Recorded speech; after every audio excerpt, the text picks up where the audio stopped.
Assalamualaikum warahmatullahi wabarakatuh. Alhamdulillah nahmaduhu wa nasta'inuhu wa nastaghfiruhu wa na'udzu billahi min syururi anfusina wa min sayyiati a'malina. May yahdihillahu fala mudhillalah wa may yudlilhu fala hadiyalah. Asyhadu an la ilaha illallah wa asyhadu anna Muhammadan abduhu wa rasuluh. Bapak, Ibu yang saya hormati, perkenalkan pada kesempatan ini saya Gustina Ningsi dan rekan saya Abiyu Naufal Malik akan menyampaikan presentase tentang pesantren Tahfiz Salafi Nurul Hidayah. Presentasi ini merupakan tugas dari mata kuliah Ilmu Pendidikan Islam yang diampu oleh Ibu Dr. Komaria. Bapak Ibu yang saya hormati, sebagaimana kita ketahui bersama bahwa pesantren merupakan lembaga pendidikan Islam tertua di Indonesia. Pesantren adalah tempat studi Islam yang telah mengakar sejak Islam masuk pertama kali di Indonesia. Istilah pesantren hanya ada di Pulau Jawa pada awalnya. Di Aceh disebut daya atau menasah dan di Sumatera disebut sebagai surau. Namun yang masih bertahan sampai sekarang ini adalah istilah pesantren. Sebagaimana yang dikemukakan oleh Az-Zumardi Azra dalam Samsul Nizar menyatakan bahwa sejak dilancarkannya perubahan atau modernisasi pendidikan Islam di berbagai dunia Islam, tidak banyak lembaga-lembaga pendidikan tradisional Islam seperti pesantren yang mampu bertahan. Kebanyakan lenyap setelah tergusur oleh ekspansi sistem pendidikan umum atau sekuler. Jadi, lembaga pendidikan pesantren merupakan lembaga pendidikan yang paling bertahan sejak awal masuk Islam sampai saat ini. Landasan ideal didirikannya pesantren itu sebagaimana firman Allah Subhanahu wa taala dalam surat An-Nahl surat ke-16 ayat 25. Ud'u ila sabili rabbika bil hikmati wal mau'izatil hasanati wajadilhum billati hiya ahsan. Inna rabbaka huwa a'lamu biman dhalla an sabilihi wa huwa a'lamu bil muhtadin. Artinya, serulah manusia kepada jalan Tuhanmu dengan hikmah dan pengajaran yang baik, dan berdebatlah dengan mereka dengan cara yang baik. Sesungguhnya Tuhanmu, dialah yang lebih mengetahui siapa yang sesat dari jalannya, dan dialah yang lebih mengetahui siapa yang mendapat petunjuk. Selanjutnya, wa makanal mu'minuna liyanfiru kafatan falaula nafara min kulli firqatin minhum ta'ifatun liyatafaqahu fid din waliyundiru qaumahum idza raja'u ilaihim la'allahum yahzanun. Dan tidak sepatutnya orang-orang mukmin itu semuanya pergi ke medan perang. Mengapa sebagian dari setiap golongan di antara mereka tidak pergi untuk memperdalam pengetahuan agama mereka dan untuk memberi peringatan kepada kaumnya apabila mereka telah kembali agar mereka dapat menjaga dirinya. Jadi hendaklah ada sebagian golongan, sebagian kelompok dari umat muslim yang memperdalam agama. Dan salah satu tempat untuk memperdalam agama yaitu pesantren. Bapak Ibu yang saya hormati, fokus dari penelitian mini riset kami adalah implementasi kurikulum, metode, evaluasi, dan kekhasan pada Pondok Pesantren Nurul Hidayah. Kemudian apa tantangan dan hambatan yang dihadapi oleh Pondok Pesantren Nurul Hidayah? Rumusan masalah dalam mini riset ini adalah: pertama, bagaimana profil Pondok Pesantren Nurul Hidayah? Yang kedua, bagaimana implementasi kurikulum? metode dan evaluasi pembelajaran di Pondok Pesantren Nurul Hidayah. Ketiga, apa keunggulan dan kekhasan Pondok Pesantren Nurul Hidayah. Dan yang terakhir, apa tantangan dan hambatan dalam penyelenggaraan Pondok Pesantren Nurul Hidayah. Tujuan dari penelitian ini adalah mendeskripsikan implementasi kurikulum, metode, evaluasi, keunggulan dan kekhasan serta tantangan dan hambatan dalam penyelenggaraan Pondok Pesantren Nurul Hidayah. Manfaat dari penelitian ini diharapkan dapat menambah khasanah pemikiran terkait perkembangan penyelenggaraan dan program pondok pesantren saat ini. Yang kedua, mendapatkan masukan dan menguatkan niat dalam mewujudkan visi misi menyelenggarakan pondok pesantren Nurul Hidayah. Pesantren berasal dari kata santri yang mendapatkan imbuhan awalan pe dan akhiran an yang menunjukkan tempat. Menurut Sujoko Prasojo dalam Samsul Nizar, pesantren adalah lembaga pendidikan dan pengajaran agama, umumnya dengan cara non-klasikal, di mana seorang kiai mengajarkan ilmu agama Islam kepada santri-santri berdasarkan kitab-kitab yang ditulis dalam bahasa Arab oleh ulama abad pertengahan, dan para santri biasanya tinggal di pondok atau asrama dalam pesantren tersebut. Landasan hukum penyelenggaraan pesantren adalah Peraturan Menteri Agama Republik Indonesia Nomor 3 Tahun 2014 tentang Pendidikan Keagamaan Islam, paragraf 1 pasal 35. Dinyatakan bahwa pesantren sebagai satuan pendidikan diselenggarakan dalam pesantren Salafiyah. Pasal 36 dinyatakan pula bahwa penyelenggaraan pesantren Salafiyah bertujuan untuk menghasilkan santri yang memiliki pengetahuan agama Islam dan atau ahli agama Islam serta mampu mengamalkannya dalam kehidupan sehari-hari yang didasarkan atas kitab kuning. 2. Penyelenggaraan pesantren Salafiyah sebagaimana dimaksud pada ayat 1 di atas tadi dapat berbentuk pengajian kitab dan atau program takhasus dalam ilmu keislaman sesuai dengan ciri khas dan keunggulan masing-masing pesantren. Kurikulum di pesantren Salafiyah sebagaimana tertuang dalam pasal 37 Peraturan Kementerian Agama RI Nomor 3 Tahun 2012 yaitu terdiri atas pendidikan keagamaan dan pendidikan kekhasan masing-masing pesantren dan berdasarkan atas kitab kuning. Kemudian dalam pasal 38 tentang penjenjangan santri pesantren Salafiyah adalah bergantung kepada penguasaan yang bersangkutan terhadap kitab kuning yang diajarkan. Materi pendidikan pesantren sebagai lembaga pendidikan Islam, pesantren pada dasarnya hanya mengajarkan ilmu-ilmu agama. Umumnya, materi yang diajarkan dalam pesantren itu adalah Al-Quran, Al-Hadis, Fikih, Tahsin, Mantik, Tarikh, Aqaid, Tasawuf, Mustalah Hadis, dan Usul Fikih. Sedangkan metode pendidikan yang umum yang biasa dilakukan dalam pondok pesantren ialah metode wetonan, metode sorogan, dan metode hafalan. Selanjutnya adalah tentang tenaga pendidikan.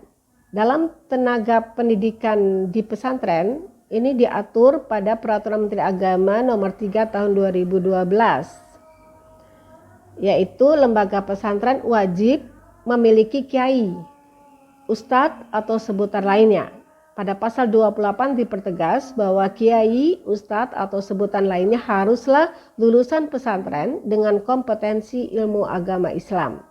Pesantren pun diperkenankan memiliki tenaga pendidik lain yang diperlukan dengan kompetensi sesuai dengan kebutuhan pesantren. Sampai saat ini, pesantren Salafiyah telah berkembang sesuai dengan kebutuhan masyarakat dan tuntutan zaman. Tidak hanya mempelajari kitab kuning dan pembiasaan berakhlak baik serta ketaatan kepada kiai saja, tetapi juga dapat menyelenggarakan program-program khusus di berbagai bidang yang dikembangkan oleh masing-masing pesantren. Sehingga pesantren Salafiyah kini memiliki banyak corak dan ragam kekhasannya. Tantangan dan peluang. Tantangan yang dihadapi oleh pesantren Salafiyah secara eksternal adalah image atau anggapan masyarakat bahwa pendidikan pondok pesantren tidak mampu menjanjikan masa depan yang baik. Karena di pondok pesantren hanya mempelajari ilmu-ilmu yang terkait dengan keagamaan. Sehingga lulusan pesantren merasa sulit mendapatkan pekerjaan. Selain itu, dukungan pemerintah masih belum dirasakan secara signifikan karena masih terfokus kepada pendidikan formal. Secara internal, tantangan umumnya yang dihadapi adalah daya dukung dana karena mengandalkan donatur tidak tetap, sehingga gerak langkah untuk maju sering mengalami hambatan. Kemudian dari sistem administrasi yang masih mengandalkan manual dan cenderung nampak seperti apa adanya. Selanjutnya, pola pikir kiai mendominasi lajunya perkembangan pesantren Salafi. Di perkembangan pesantren Salafi banyak ditentukan oleh daya fikir kiai sebagai pendiri atau sebagai pengelolanya. Bapak, Ibu yang saya hormati, selanjutnya adalah penyampaian tentang pesantren Salafi Nurul Hidayah yang akan disampaikan oleh rekan saya Abiyu Naufal Malik. Dipersilakan. Bismillahirrahmanirrahim. Assalamualaikum warahmatullahi wabarakatuh. Alhamdulillahilladzi arsala rasulahu bil huda wa dinil haq liyudhhirahu 'alad dini kullihi wa kafa billahi syahida. Asyhadu an la ilaha illallah wa asyhadu anna Muhammadan abduhu wa rasuluh alladzi la nabiyya ba'dah. Alhamdulillah, pada kesempatan kali ini saya akan meneruskan penjelasan yang tadi sudah dipaparkan oleh Umi Gustina Ningsih yang menjelaskan tentang bagaimana landasan-landasan hukum, dalil-dalil, manfaat penelitian dan segala macamnya yang sudah disampaikan oleh beliau tentang pesantren Salafi. Di sini kami berdua dalam kelompok ini sudah melakukan mini research terhadap salah satu pesantren yang memang melabeli mereka itu adalah pesantren Salafi. Penelitian ini kami lakukan di pesantren Salafi Pondok Pesantren Tahfidz Salafi Nurul Hidayah Kota Sukabumi dengan pendekatan penelitian kualitatif dan juga jenis penelitian deskriptif. Yang kami lakukan adalah observasi ke sana, lalu melakukan beberapa mini research yang ternyata menjadi salah satu hasil penelitian yang kami lakukan di sana. Sumber data yang kami peroleh yaitu dari mudir madrasah, lalu juga beberapa asatid dan santri dan pembina Yayasan Nurul Hidayah. Penelitian ini menggunakan teknik pengumpulan data melalui observasi, wawancara, dan dokumentasi. Penyajian data dalam bentuk narasi yang sudah dikirimkan atau kita sudah buat jurnalnya dan juga sudah dikumpulkan ke dosen pengampu yang meneliti. Selanjutnya, lokasi pesantren ini ada di Pondok Pesantren Tahfidz Nurul Hidayah yang berdiri tahun 2014 di Jalan Bayangkara, Gang Gelatik nomor 55, Gunung Puyuh, Kecamatan Gunung Puyuh, Kota Sukabumi. Di sini saya menampilkan beberapa observasi awal yang kami lakukan. Lalu selanjutnya, setelah kami melakukan beberapa wawancara dengan sumber-sumber data yang tadi sudah kami sampaikan, ternyata visi misi pesantren Nurul Hidayah ini visinya dulu yaitu membentuk generasi penghafal Al-Quran yang berakhlakul karimah sesuai dengan nilai Al-Quran dan Sunnah. Yang selanjutnya ada misinya. Misi ini adalah uraian dari visi yang tadi tercatat di pesantren Nurul Hidayah. Yang pertama, menerapkan pembelajaran Al-Quran yang interaktif. Yang kedua, mencetak generasi Qurani yang mungkin hafalannya dan bagus bacaannya. Yang ketiga, mengedepankan pembentukan akhlakul karimah sesuai dengan pengamatan nilai Al-Quran melalui pembiasaan pesantren. Selanjutnya, memahami dan mengamalkan ajaran Islam dengan baik dan benar sesuai dengan tuntunan Al-Quran dan Sunnah. Yang terakhir yaitu membaca kitab kuning dan mampu mengamalkan dalam kehidupan sehari-hari. Nah, tentunya yang menjadikan ini pesantren salafi yaitu adalah visi yang kelima ini, yaitu mahir membaca kitab kuning dan mampu mengamalkan dalam kehidupan sehari-hari. Keunggulan dari pondok pesantren Nurul Hidayah ini adalah kuatnya hafalan mereka, mahir berbahasa Arab, dan dapat membaca kitab-kitab klasik atau kitab-kitab kuning. Yang kekhasannya dari pesantren ini adalah hafalan Al-Quran para santri yang memang mungkin dan juga bagus bacaannya. Dan yang kedua adalah mahir membaca kitab kuning. Output dari pesantren ini adalah dai yang setelah lulus mereka itu kebanyakan kembali ke kampung halaman masing-masing dan menjadi pengajar atau dai di sana. Pada umumnya santri yang belajar di pondok pesantren Nurul Hidayah ini tidak menargetkan memiliki ijazah. Mereka lebih menginginkan mencapai target hafalan mereka, baik kitab kuning maupun Al-Quran. Lalu setelah selesai lulus dari pondok pesantren ini, mereka pulang ke kampung halamannya masing-masing, lalu menjadi dai. Tetapi bagi para santri yang menginginkan ijazah negara, maka pondok pesantren ini memfasilitasi mereka melalui kerjasama dengan salah satu PKBM di kota Sukabumi. Karena padatnya jadwal di pondok pesantren ini, maka waktu yang diberikan untuk jadwal untuk ke PKBM hanya 1 hari dalam 1 minggu. Tujuan pendidikan pondok pesantren Nurul Hidayah adalah menciptakan kader-kader ulama yang menjadi panutan masyarakat. Lalu selanjutnya ada metode yang digunakan, yaitu metode tahfidnya. Metode tahfidnya menggunakan metode talqin dan juga metode tikror.